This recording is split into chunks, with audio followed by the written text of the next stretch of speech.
Hey guys, this is Brent, co-creator of Boggs and Simeon, and we are going to brainstorm some Bogg ideas. So here we go. All right, idea number one, we've got dog episode. Sure. I'm imagining like this owner tying their dog up while they're going into the grocery store. He's like, I'll be 1 second, boy. And then Bogg, like the second she's gone, Boggo bolts over and she's like, oh boy, your owner abandoned you. Let me rescue you. Right. It's like, I really want that dog, but somebody else owns it. Unless it's abandoned. Yeah. It's probably abandoned. You were taken, but oh look now, yes. You got abandoned. Yes. Let me go rescue you. Like, bolts over to it. And like the owner just immediately catches on to you and you're like, wait, what? Stop it. Like they're like running over to you. Like, come on, boy, you've been abandoned. I gotta go save you. Come on.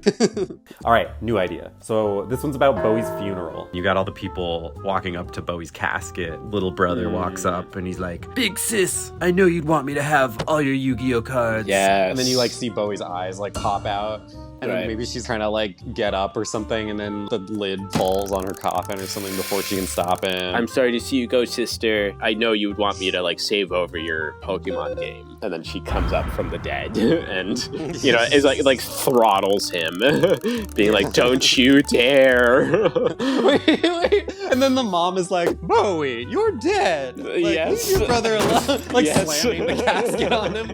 No. Oh, like slamming the casket and just dropping it into the grave and like shoveling dirt on it. Like burying your daughter alive. Like, she's dead. Wow, sis, you had so many good items. You little mother. You like hear it banging. I'm not dead. I'm alive now. Yeah, you see it's a mound of dirt bumping up and down as they walk away from it. Yeah. I love that they both want her dead. New idea. I will never stop asking my mom for permission. It's like, hey mom, I'm gonna go on my honeymoon. I was like, yeah. Where are you give me the address of where you're staying. Give me his mom's name. I don't know. Okay, because if I don't hear from you, I'm gonna worry. Yeah. You know what this makes me think of? I like for some reason my brain made me go to like you're at the Oscars doing your speech or something, and then you get a call and you're like, oh cool, I gotta take this. Like you're like still so nervous. Like everybody shut up. Like in the audience. Like they're applauding you and they stop and you're like, hey mom. Like you're lying. Right, you act that way because you lied about like where you're at, and they're like, "How's your sleepover?"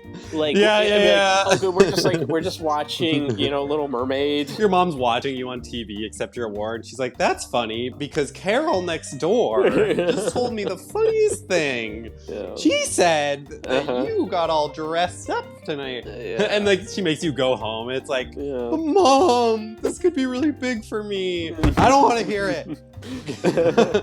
Give the award back and come back home right away. And she's like, sorry guy, like she's telling the audience like I gotta go. Okay, different idea. There's this ad I keep getting on Instagram. It's a e-ink display but with a keyboard. It shows me this thing. It's like, finally, like, get to writing.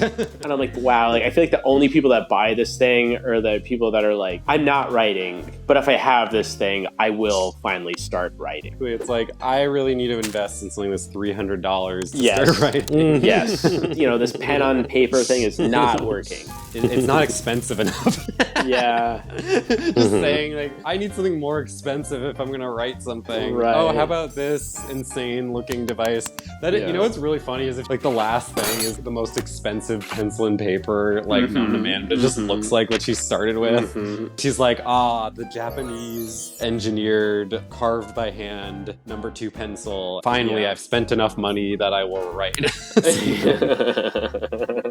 Here's an idea. You never want to admit to your mom that you were wrong. Right. Like when it's cold outside and she's like, you should have brought a jacket. And you're shivering and you're like, I'm fine. Oh, you know, I'd rather die. Yeah, exactly. It's like, put on this like Michelin tire man outfit to get really warm. And she's like, mom, like I don't need that jacket. I'm fine. And she's like, no, I don't know. Okay. And like she opens the door and it's an Antarctic storm outside, like apocalyptically bad. Like, Just admit you're wrong and I'll give you your coat. Yeah. You know, you look like Jack Nicholson in The Shining. Yeah. No, goodbye, mother. Yeah. And then like you just turn into like ice and then just shatter.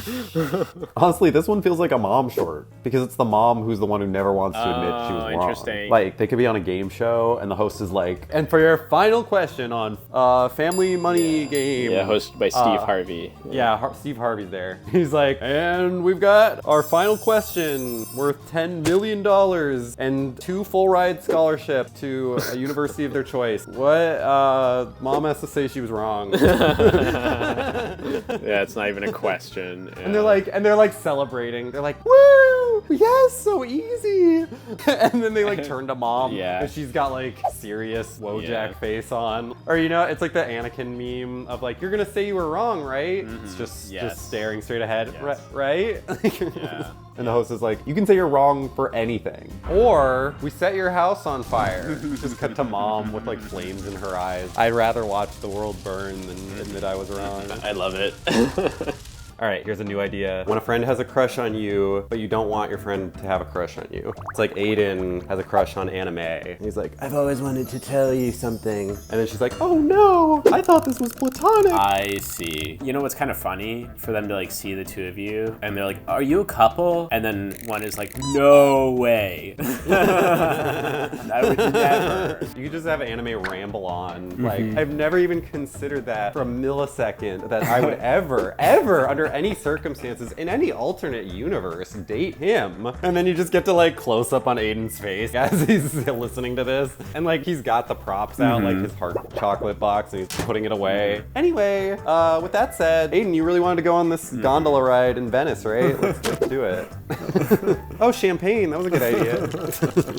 New idea. My friend is so distracted that he's always putting himself in danger and I have to save him. And like he's always about to walk into traffic and you have to keep just like turning him because he won't ever stop looking at his phone. Let's just put them back at a Renaissance fair. Yeah. Bowie, watch your brother or I'll kill you. And then you like look to the side and he's already run off to go do something. And you're like, woo! Bowie's getting hit with the axes, the throwing knife, the jouster like skewers Bowie or something. She's getting trampled by the horses. At the end, Bowie and brother come back and she's like, Bowie, you did a great job. Aiden is safe and sound.